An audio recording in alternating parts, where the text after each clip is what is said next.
नमस्कार दोस्तों। तो 1728 में पहली बार जर्मिट मोल्डर करके एक डच साइंटिस्ट है जिन्होंने प्रोटीन का मतलब बताया था, मतलब प्राइम इम्पोर्टेंस और प्राइमरी जो सबसे जरूरी। उसके बाद 1970 में क्रिश्चियन एनफिनसेन को नोबेल प्राइज मिला था ये बताने के लिए कि जो अमीनो एसिड का जो सीक्वेंस होता है उसी से ही उसकी फोल्डिंग डिसाइड होती है। तो फोल्डिंग उसकी बहुत कॉम्प्लेक्स होती है।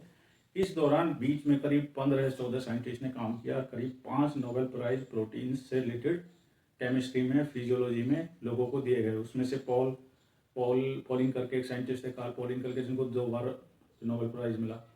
तो इस 240-50 साल में 5 नोबेल प्राइज मिले और यहाँ से सिर्फ इतना पता चला प्रोटीन एक शब्द है। उसके बाद एंड में पता चला कि अमीनो एसिड के सीक्वेंस से उसकी फोल्डिंग अफेक्ट होती है और वही डिसाइड करता है। तो इस दौरान 5 नोबेल पुरस्कार मिले। आपको किसी का नाम नहीं पता होगा और आपको ये बहुत यूजलेस और क्रैप लग रहा होगा, इसका कोई मतलब नहीं समझ में आ रहा होगा।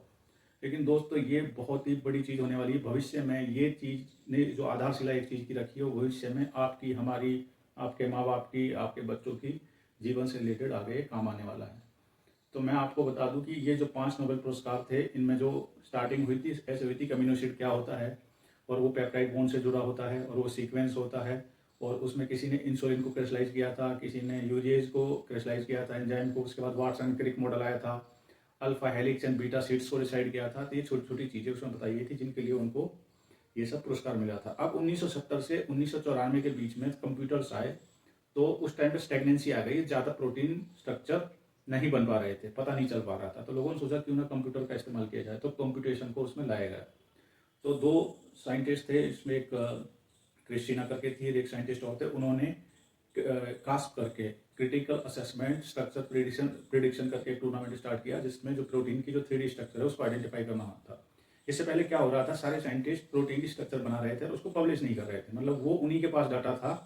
अब इस टूर्नामेंट में कंपटीशन उन्होंने क्या किया, सारे वैज्ञानिकों को बुला लिया और उनको बोला कि आपको अपनी कोई मेथड और विधि बतानी है किसी भी प्रकार से, आप चाहे सॉफ्टवेयर बनाए कैसे भी, और आपको एक स्ट्रक्चर बनानी है। जब आपकी स्ट्रक्चर हमारे जो जो हमने पब्लिश नहीं किए उनसे हम कंपेयर करके देखेंगे, अगर आपका जो गैस है और जो आपके एस्टिमेट्स हैं वो अगर सही आए तो वहाँ पे एक ग्लोबल डिस्टेंस होता था जीडीटी करके, तो उसमें अगर 90 से ऊपर आता है तो उसको हाईली एक्यूरेट माना जाता था। तो दोस्तों वो बहुत सालों तक 40 पे अटका रहा और ये जो कंपटीशन हर 2 साल में होता था और लोग 40 से ऊपर नहीं जा पा रहे थे प्रोटीन स्ट्रक्चर बनाने में। उसी टाइम पे एंट्री होती है डेविड बेकर करके, एक अमेरिकन जो बायोकेमिस्ट थे, और ये बंदा बहुत होशियार था, काफ़ी इंटेलिजेंट था।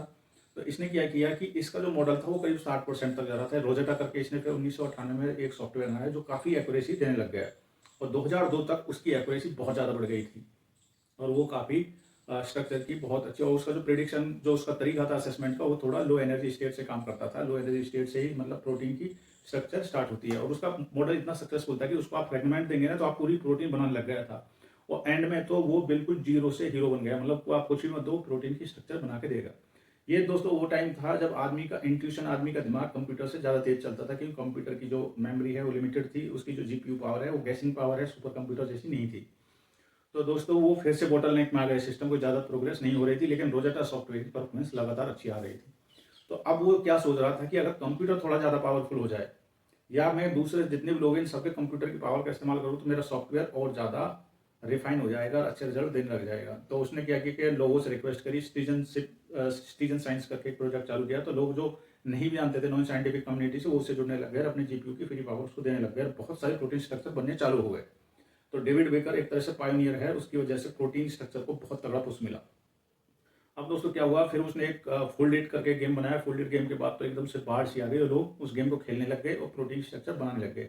तो जैसे आपने देखा होगा कि विंडोज़ में स्क्रीन सेवर आता है, तो ऐसे कुछ गेम बनाए और उससे उसमें काफ़ी प्रोग्रेस मिली। 2011 तक एचआईवी में, कैंसर में, एल्जाइमर की जो प्रोटीन्स है उनमें इसकी एक्यूरेसी और बढ़ गई और रोजेटा होम करके सॉफ्टवेयर लॉन्च किया और ज़्यादा एक्यूरेट हो गया और अब डेविड बेकर को काफ़ी अच्छा नाम मिलने लग गया। दोस्तों तो ये जो अब तक का सफर है इसमें 2 बार ना बीच में 20-1 साल का सफर आया। एक बार 1970 से 1994 के बीच में, जिस टाइम पे एक्सरे क्रिस्टलोग्राफी, एनएमआर स्पेक्ट्रोस्कोपी और बायो इन्फॉर्मेटिक्स में काफ़ी ज़्यादा नॉलेज बढ़ी, जिससे वो 1994 का जो कास्ट प्रोजेक्ट है वो काफ़ी ज़्यादा इंपॉर्टेंट रहा। उसमें लोगों ने काफ़ी अच्छे रिजल्ट दिए। एक्सरे क्रिस्टलोग्राफी का इस्तेमाल करके उन्होंने जो एंजाइम था उसको क्रिस्टलाइज किया था और उसको फिजिकली प्रूव किया था कि ऐसा होता है। यहाँ पे अब जब 2000 से 2016 तक कंप्यूटर्स की पावर बढ़ने लगी, आपको पता है, उसके बाद तो क्रिप्टो करेंसी आई और जो जीपीयू है उसमें काफ़ी ज़्यादा प्रोग्रेस हो रही थी।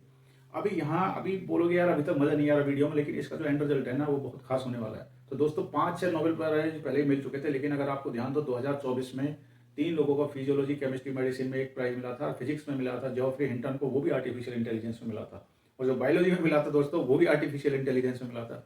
तो दोस्तों यही भविष्य है और यही हमारा सब कुछ आगे निश्चित करने वाला। आपकी हर चीज़ इसी से ही निश्चित होगी, आपके दुख इसी से ही दूर होंगे। हो सकता है कि आपको दुख मिले भी, लेकिन आपके जो दुख हैं इसी से ही दूर होने वाले हैं। तो जब ये सब चल रहा था 2013-14 तक आ गया, रोजेटा बहुत अच्छा काम कर रहा था। उस टाइम पे मैं आपको बता 2010 में एक 3 दोस्त थे जिन्होंने मिलकर एक डीप माइंड कंपनी स्टार्ट करी थी, और एक डीप माइंड कंपनी बनाने वाला था एक ग्रीक एक आदमी था और सिंगापुरियन एक मदर थी, उनका एक बच्चा था जिसका नाम था डेमिस हसाबिस। तो दोस्तों ये लड़का बहुत इंटेलिजेंट था, चाइल्ड प्रोजेक्ट था और चेस खेलता था, वीडियो गेमिंग जबरदस्त करता था, बहुत अच्छा खेलता था, और इसका दिमाग इतना ज़्यादा बढ़िया चलता था कि इसने एमनेशिया पे, इमेजिनेशंस पे, ड्रीमिंग वगैरह पे, इन सब पे इसने नेचर, साइंस और जितनी पत्रिकाएं होती है, जर्नल्स होते हैं, उनमें बहुत सारे आर्टिकल लिखे, बहुत सारे पेपर लिखे, और कई सारी कंपनियों में इसने एक्सेप्शनल काम किया। और दूसरा बंदा था सेनलैक करके, एक कीवी था, न्यूजीलैंड का था, वो एआई रिसर्चर था। जो तीसरा बंदा था वो बेचारा सीरिया का टैक्सी ड्राइवर का लड़का था जो बिजनेस करना चाहता था एआई में, उसको काफ़ी नॉलेज थी। उस बंदे का नाम है मुस्तफ़ा सुलेमान। तो ये ब्रिटिश था जो डेमिश था, और दूसरा न्यूजीलैंड का था, और ये बंदा सीरिया से रिफ्यूजी बन के इंग्लैंड में वहाँ पे मिले। और इन्होंने सोचा हम क्यों ना यार आर्टिफिशियल इंटेलिजेंस का इस्तेमाल करें और गेमिंग में लगाएं। तो हमने खुद ने गेम खेले हैं सीपीयू के खिलाफ, तो ये सोच रहे हैं हम क्यों ना गेमिंग एआई को ट्रेन करें उस सीपीयू के खिलाफ, सारे गेम उससे खिलाएं, देखते हैं क्या रिजल्ट आता है। तो इन्होंने डीप माइंड बनाई दोस्तों, और डीप माइंड में इन्होंने जो मुश्किल गेम थे, अटारी और गो करके गेम थे, वो इन्होंने चुने। तो इन्होंने गो गेम को क्यों चुना, तो मैं दोस्तों आपको बता दूं कि चेस एक कॉम्प्लेक्स गेम है, लेकिन गो है जो सबसे कॉम्प्लेक्स गेम है। चेस की जो प्रोबेबिलिटी होती है, जो उसमें संभावित जो मूव्स हो सकते हैं, वो हो सकते हैं दोस्तों 10 की पावर 47 इतनी हो सकती है। लेकिन गो जो गेम है उसमें जो प्रोबेबिलिटी और भी बहुत ही ज़्यादा है, उसमें होती है 10 की पावर 170। तो दोस्तों ब्रूट फोर्स से भी इसको सॉल्व नहीं किया जा सकता, इसमें नेक्स्ट लेवल की आपको अब दिमाग चाहिए। तो इन्होंने गो गेम के साथ उसकी ट्रेनिंग स्टार्ट कर दी। सारे क्लासिकल गेम पे आर्टिफिशियल इंटेलिजेंस को चलाया, उसने दबा के वो गेम खेले, और जो आर्टिफिशियल इंटेलिजेंस था जो डीप माइंड का अल्फा गो, वो बहुत ही ज़्यादा पावरफुल होने लग गया। तो अब इन्होंने सोचा क्यों ना इसको टेस्ट किया जाए। तो उस टाइम पे गो का एक साउथ कोरियन ली सिडोल करके एक लड़का था 2016 में, तो उसको इन्वाइट किया कि तू खेल। शुरू में उसने मना किया, फिर उसको ले आया और उसको दोस्तों इन्होंने 4-1 से हराया।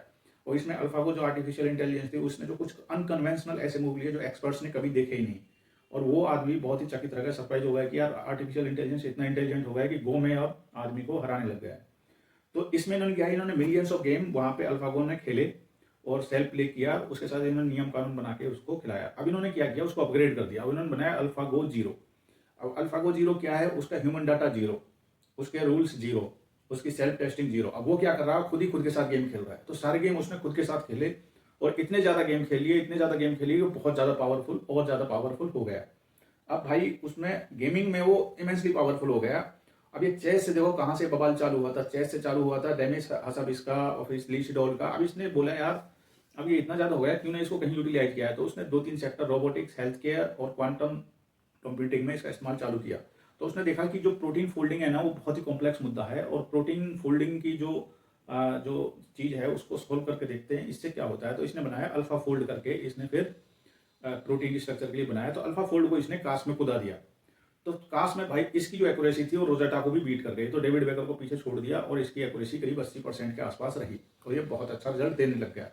फिर 2002 में इसने अल्फा फोल्ड 2 करके बनाया। भाई उसने 92% की एटॉमिक लेवल तक की एक्यूरेसी दी, और बहुत ही जबरदस्त एक्यूरेसी दी, और इसने लगभग सारे पुराने रिकॉर्ड तोड़ दिए प्रोटीन फोल्डिंग के। ये इतना जबरदस्त काम कर रहा था। और इसका जो मेथड होता था वो होता था डीप लर्निंग होती है, मोंटे कार्लो ट्री सर्च होता है, सारे मेथड लगा लगा के ये बहुत ही अलग लेवल पे ये काम कर रहा था। दोस्तों मैं आपको बता दूं कि 20 असेंशियल अमीनो एसिड होते हैं, 11 हमें बनते हैं, 9 हम बाहर से लेते हैं, और 300 नॉन असेंशियल अमीनो एसिड होते हैं। इन सबसे मिलकर ही प्रोटीन बनती हैं, और वो प्रोटीन बहुत सारी है, करीब 200 मिलियन प्रोटीन है, और 98% लगभग सारी 200 million protein alpha fold structure बना चुका है। दोस्तों ये स्ट्रक्चर इतने कॉम्प्लेक्स होते हैं, लोगों की डिग्रियां खत्म हो जाती है, लेकिन एक अल्फा मतलब एक प्रोटीन का स्ट्रक्चर लोग नहीं बना पाते, इतना कॉम्प्लेक्स ये मुद्दा होता है। लेकिन अल्फा फोल्ड ने सारी चीजें मिनटों में कर दी, और ये इतनी खतरनाक चीज है। हमारे पास आज क्लासिफाइड जो डिजीज हैं करीब 20,000 हैं। 10,000 डिजीज में प्रोटीन का डायरेक्टली इनडायरेक्टली इन्वॉल्वमेंट होता है, जिसमें मैं आपको बना तो मोनोजेनेटिक डिसऑर्डर में केवल एक प्रोटीन यूज होता है। 6,000 मोनोजेनेटिक डिसऑर्डर है जिनमें एक प्रोटीन होता है। सोचो अल्फा फोल्ड अगर उसको सॉल्व करता है, then you have the solution for almost 6,000 disease.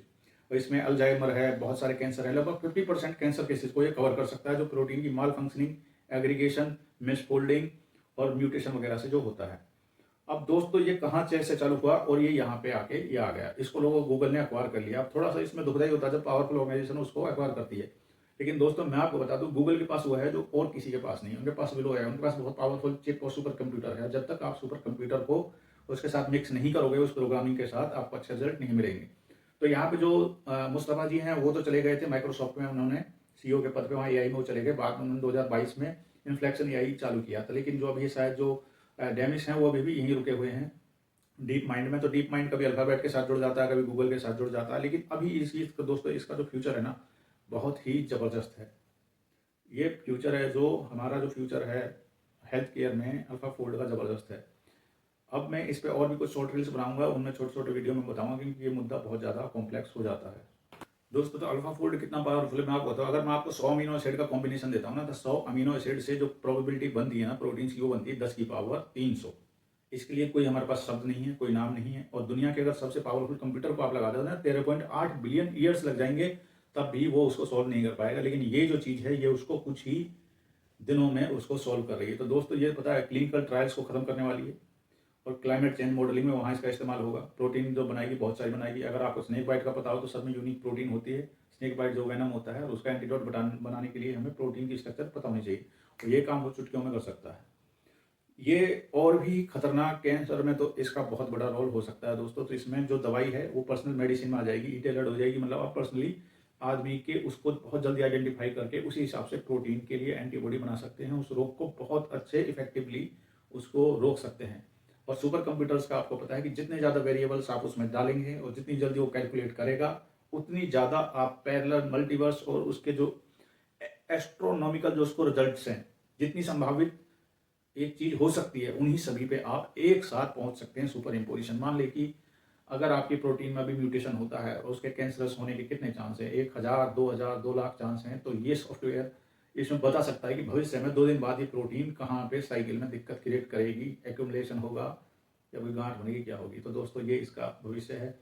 तो ये चीज़ वहाँ से चालू हुई। और दोस्तों मैं आपको जब गेमिंग में ये सूट बहुत ज़्यादा पावरफुल हो गया था, तो डेमिस को चाहिए था कि कोई ऐसा बंदा चाहिए जो बायोलॉजी से रिलेटेड हो, जो मेरी इस इन्फॉर्मेशन को और एनहेंस कर सके, मेरी नॉलेज को। तो उन्होंने अमेरिका से हायर किया था जॉन एम जंपर करके। जॉन एम जंपर ने लगातार अल्फाफोल्ड पे काम किया था और यही कारण था कि दोस्तों 2024 में फिजियोलॉजी का, केमिस्ट्री का जो नोबेल प्राइज मिला था वो मिला था David Baker, John M Jumper and Demis Hassabis, इसको मिला था। तीनों ने इसको शेयर किया था। आपको पता है कि डेविड बेकर का रोजेटा नहीं होता तो हमारे पास बहुत सारा करने के लिए कैसे एक बूंद बूंद से सागर बढ़ता है। तो ये बहुत इंपॉर्टेंट है। आपका माइंडसेट और रिसर्च बहुत ज़रूरी है। कैसे आप उस पर बिल्डअप करते हैं समय के साथ, चीज़ें कैसे बहुत तेज़ी से बदलने वाली हैं भविष्य में। और अभी इसका भविष्य अल्फाफोल्ड 3 का और भी खतरनाक है।